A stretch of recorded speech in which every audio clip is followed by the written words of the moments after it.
As you guys know, my channel is one big copyright claim. No monetization is in sight anytime soon, I fear, but my besties at Kpop have gracefully blessed me with a discount code.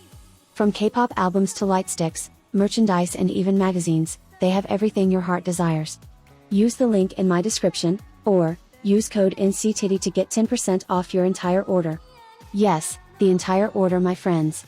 It's time to stock up on new K-pop albums. Shout out to Kpop for supporting robot voices in the YouTube space.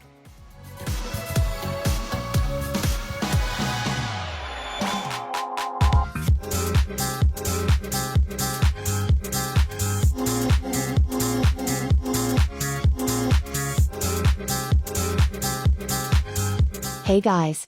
Do I perhaps sound any different from usual? All you need to know is that Daniel the robot voice is in a better place. Nothing happened, he was just starting to piss me off. So, shall we get into the video? Basically, we're back to discuss some good versus bad examples of K-pop styling. And no bitch, I'm not a professional working stylist if that's what you came here to complain about. I'm just someone with excellent taste in basically everything. I know what looks good on me and others, and that's where it ends. I'm not here to hate, actually that's a lie, I am here to hate.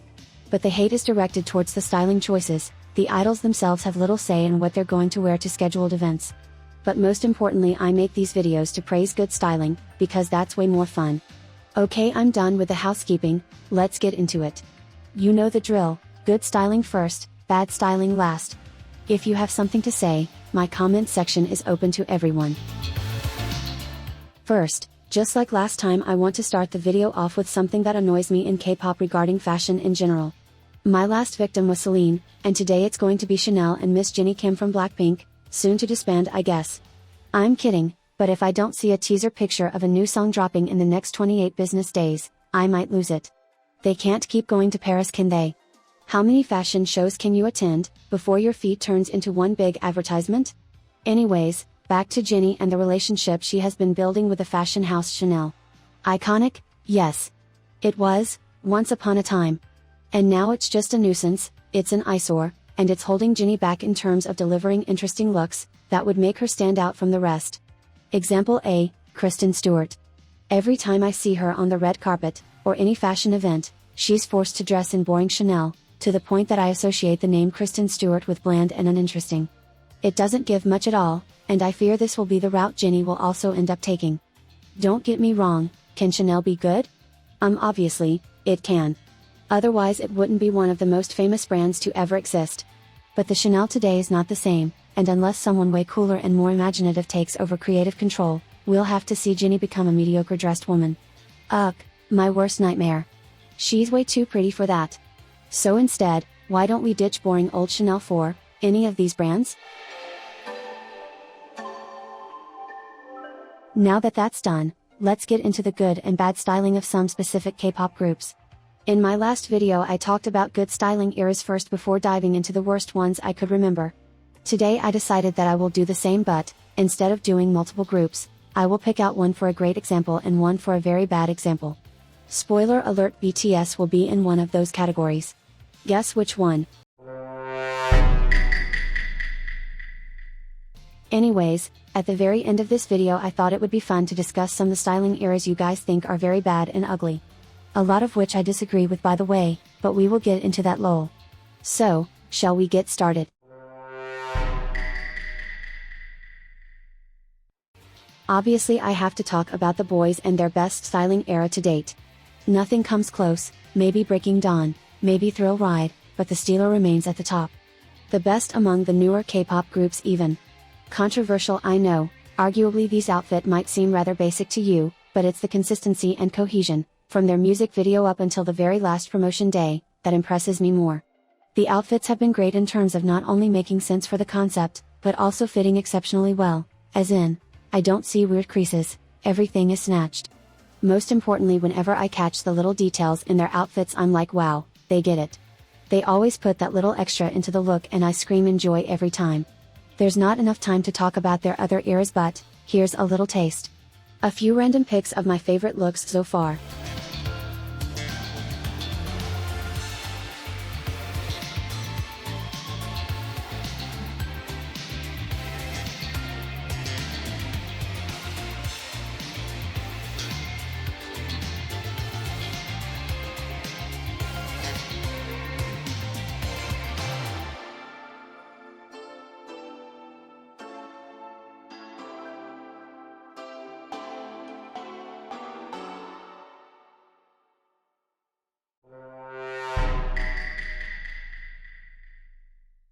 If you got into K-pop during this era like me, you will understand.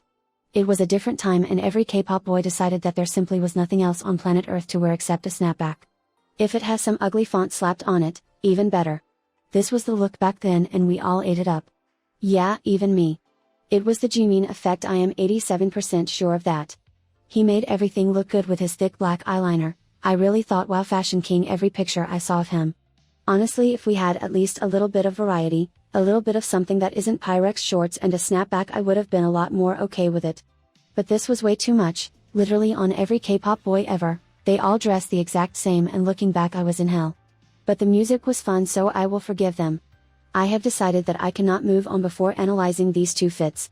Why is it so god-awful to look at in the year of 2022?